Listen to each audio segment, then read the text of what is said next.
Alright boys, so mid-season patch tomorrow with a whole bunch of buffs across the board. So let's take another look at the most powerful builds for each class, see what they're doing, and of course we'll include a build planner link down to each of these below.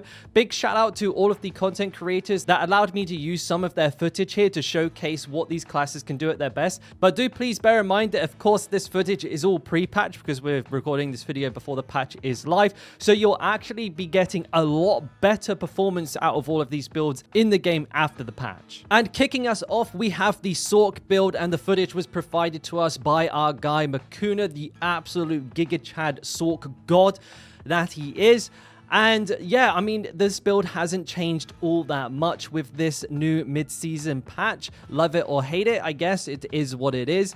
But what we did get was a bunch of changes to the defensive side of things for the Sorc. But, you know, with Immortal Firebolt, which is the build that, of course, we're covering, you don't really need defensive. So we're not going to be making use of any of those. But what this has done is it's buffed a lot of the leveling. It's buffed a lot of the non-meta builds for the Sorc. So for those of you who like having multiple builds, there's more going on now with the Sorc. But as far as what is the best of the best build, it is Firebolt, and this build is popping the fuck off. It is clearing way up into the 140s. I'm pretty sure Makuna's cleared like a 155 as a duo.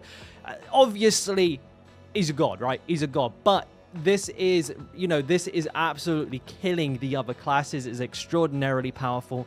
What you can expect if you're to go for this class, for this build, is one of the fastest, the most unkillable and highest DPS builds in the entire game. As for the way that it plays, it's really fun. I've got a Firebolt Sorc myself. I'm enjoying it a lot. Very, very, very fast. Well, that's one of my favorite things about it. When you're playing the Raiment of the Infinite version of this, where you're just teleporting around, sucking enemies in and just blowing them up, it is very, very satisfying. Great for farming Hell Tides. Great for farming anything, actually. Detonates bosses, and obviously very, very powerful in the pit. So it's a very well-rounded build. I mean, it's very safe to say that. Very well-rounded build. You're not going to need, like, other Sorcs to help support this one, which some of these specs on this list, you do need kind of like support characters sometimes. However, not so much the case with this one.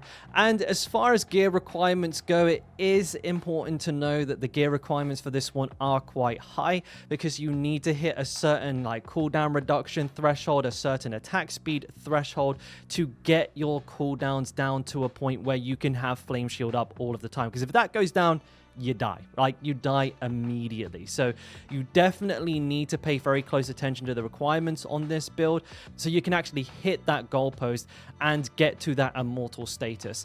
But even when you're not, as long as you're like leveling or speed farming, it's not a big deal. But you know, before you can expect to get this far into the pit, you will need to dial your gear in very, very, very well. Now moving on to Necromancer, and a big shout out to JC for letting me use his footage here. Not that JC, but JC, one of the top clears in the pit leaderboard for the Necromancer. And this is the Shadow Minion Necromancer, or the Shadow Mage Necromancer. Now, like with the Sorc, Necromancer is kind of in the same boat, in the sense that the mid-season patch has not really affected the top end of the class. They've been primarily focused on buffing the Book of the Dead sacrifices. However, what this has done has slightly eked one of the two most powerful builds of the Necromancer ahead of the previous. So in my last video, I recommended the Golem variation of the minion build. Now I'm recommending the Shadow Mages because they've buffed sacrificing the Golem just a tiny little bit. But also, after speaking with more very, very, very high-end Necromancers and also playing the class up past a tier 100 myself, I can definitely see the value in playing the mages, because you can stay away from the what's going to kill you stuff a lot more easily. And what I mean by that is, with the minion builds, you have to stand next to the minion that you're focusing your build on. So if you're playing Golem, you have to be stood next to it. If you're playing mages, then you stand next to them, and this is because of Hellbent Commander, the passive that buffs damage to the minions that you're stood next to. Being stood away from all of the whatever the fuck's going on screen is huge. You can just command your minions, spam your abilities, and stay a lot safer, which is very, very important, because the Necromancer is definitely one of, if not the squishiest class in the game right now, but it's also one of the few that can actually play ranged as well. So it's a bit of take and give if you're looking for a class that's actually ranged, and also if it plays minions, then this is the only choice really. So you've already, you know, if that's what you're after, that's your decision made for you. But it is really, really, really fun to play. It's a completely unique experience to Season 4. It's the only build that I've played out of all of these that plays anything like this. And of course, it is very, very, very good outside of the pit. Great speed farmer, great tormented boss killer. Actually, speed farming is one of my favorites because since the introduction of pets, you can just run through everything. You ain't got to stop for shit. Like maybe if you want to pick up legendaries, but you just run, right? You just run, run, run, run. Your pets kill everything, and then your little dog or cat picks everything up.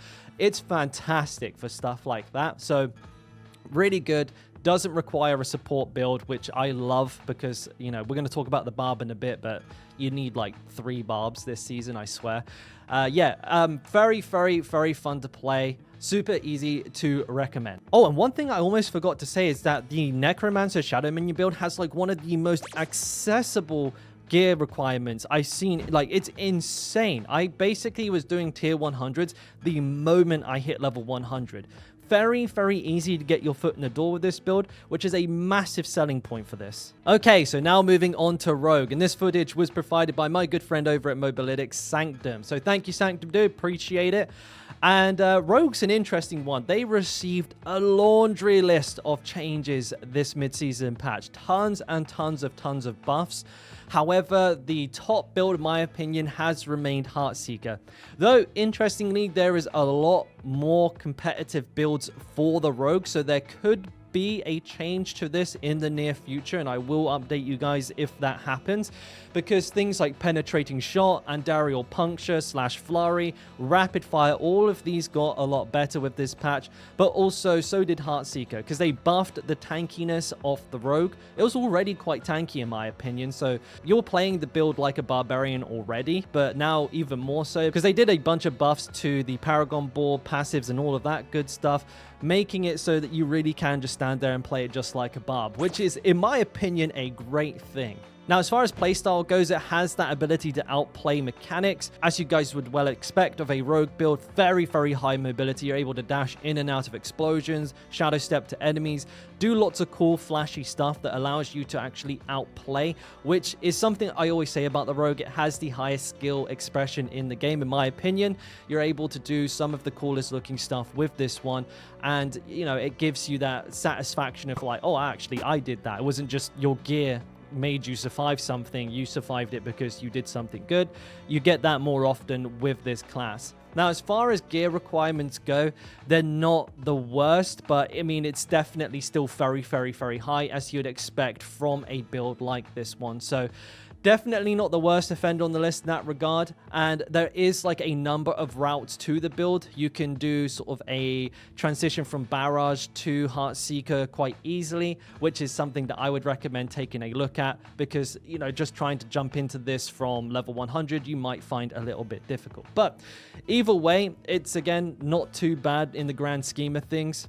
And even if you're not sold on this build in particular, if you're not a big fan of the basic skill meta, you do, of course, have a lot more options for the Rogue right now, making it a pretty good pick, especially for those of you who, in addition to liking the class and the way that it looks, like the option of having other competitive builds to push in the pit. Coming up now, and first of all, thank you for providing the gameplay footage for this one, Ace of Spades. We have the poor Druid. Now, Druid, unfortunately, got kind of bullied with the patch notes, where they were already kind of performing behind the pack, where, you know, like everything else in the list is kind of like in the 130s, 140 on pit.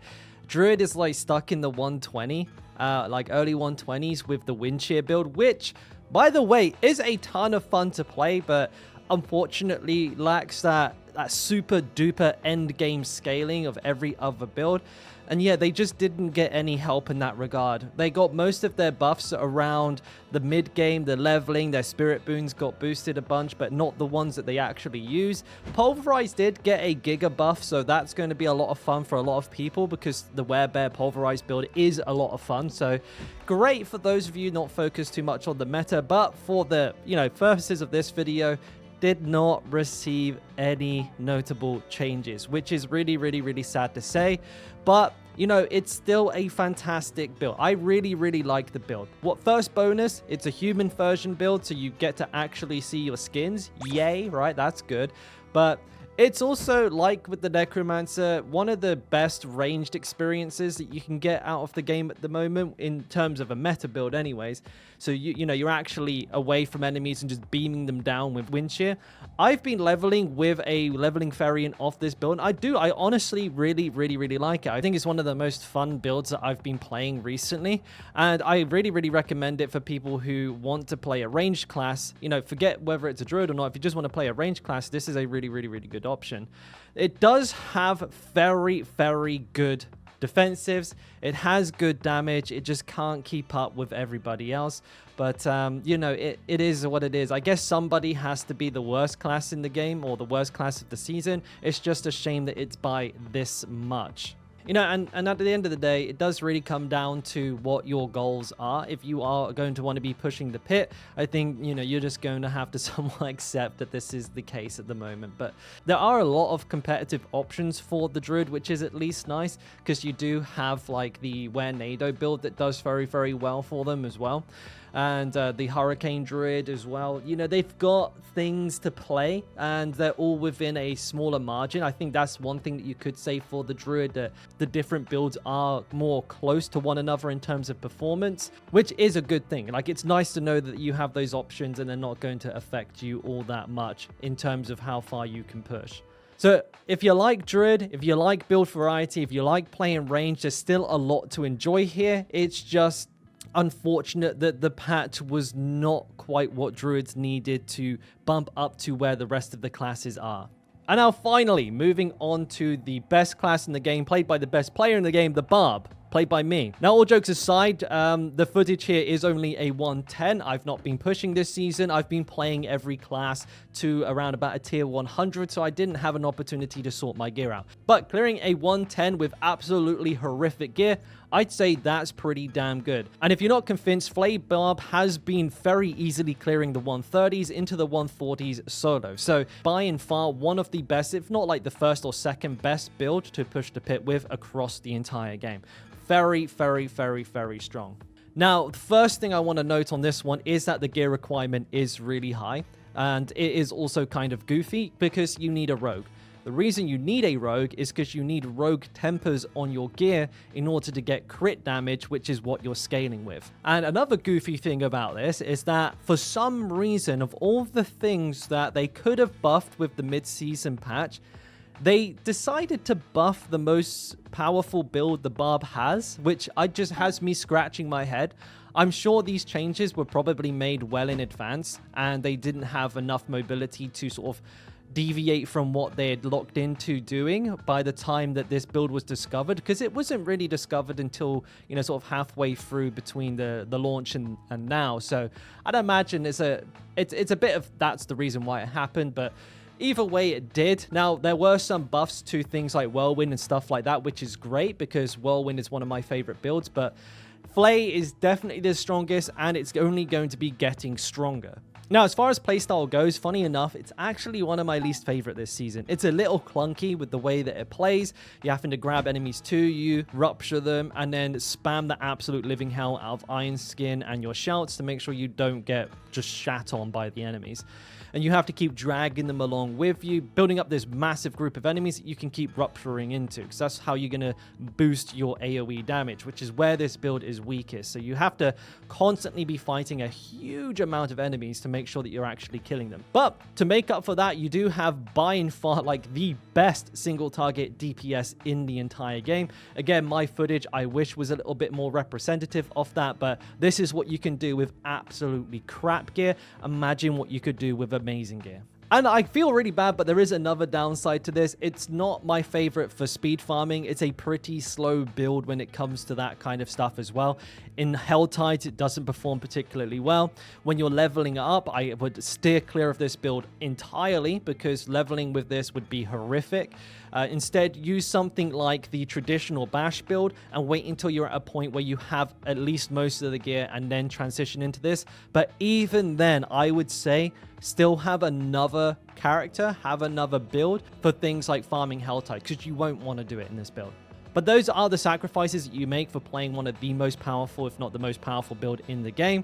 And it depends really on what you're looking to do, because if you want to push the highest tier in pip, this is what you're going to have to play. Or, you know, if you're happy to dial it down to like the 120s, the 130s, you could just play Bash, and Bash can also do Helltides. But that's entirely up to you. And there it is, the updated list of the most powerful builds for each class in the game. Which one have you gone for? Which was your favorite before? Or do you think maybe there's something missing from this list? Let me know down in the comments below. As always, thanks for watching. Don't forget to leave a like and subscribe if you enjoyed the content. And maybe check out one of my other videos here on the screen. And so, yeah. Love ya. Bye.